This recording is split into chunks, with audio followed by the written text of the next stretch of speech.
देश में लोकतंत्र का महापर्व चल रहा है। चुनाव संपन्न हो रहे हैं।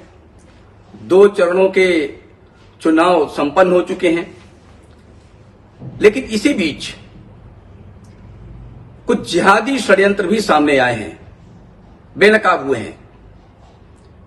बंगलौर में कांग्रेस पार्षद की बेटी नेहा, जिसकी गला काट करके जिहादी ने हत्या कर दी, लोगों के बीच कर दी। लेकिन देश में कोई भी सेकुलर नेता, कोई मुल्ला मौलवी, कोई नेता अभिनेता कुछ नहीं बोला।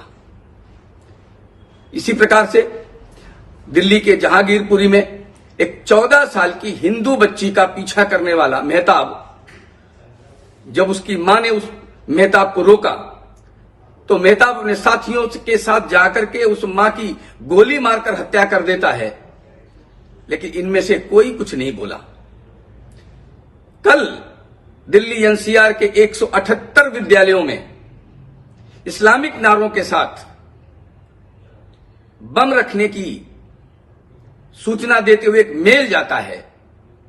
एक तरीके से पूरे दिल्ली एनसीआर में पैनिक फैला करके, देश भर में इस प्रकार पैनिक फैलाने की ये जो योजना है, उसका प्रारूप था वो। विद्यालयों के बच्चे, अभिभावक, अध्यापक, सुरक्षाकर्मी दिन भर परेशान रहे। आखिर कौन कर रहा है ये? और कोई कर रहा है तो उसकी भर्त्सना तक नहीं हो रही है। कोई सेकुलर नेता आगे नहीं आया, कोई मुल्ला आगे नहीं आया, कोई मौलवी आगे नहीं आया, किसी ने इसकी भर्त्सना नहीं की। ये वही लोग हैं जो हमास के समर्थन में खड़े होते हैं।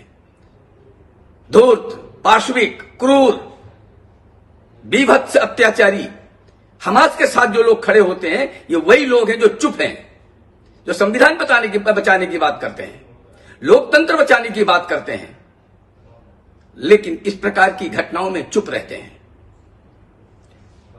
भाषणों से जिहाद फैलाते हैं। अभी तक हमने लौ जिहाद सुना था, भूमि जिहाद सुना था, आईएस जिहाद सुना था, लेकिन यह पैनिक जिहाद है। और इससे बढ़कर उत्तर प्रदेश की मारिया आलम अपने भाषण में भड़का रही हैं, मुसलमानों को भड़का रही हैं, और भड़काते हुए कहते हैं कि आज आवश्यकता है वोट जिहाद की, यानी वोट जिहाद की बात कर रही है। ऐसे में देश में चुनाव आयोग जो चुनाव संपन्न करा रहा है, शांतिपूर्वक चुनाव संपन्न करा रहा है, उनके कामों की महत्ता बढ़ जाती है और कठोर होना पड़ेगा।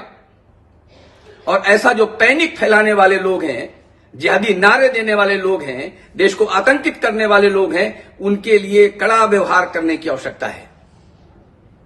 चुनाव संपन्न हो, महापर्व संपन्न हो, सकुशल संपन्न हो, इसके लिए ये आवश्यकता है।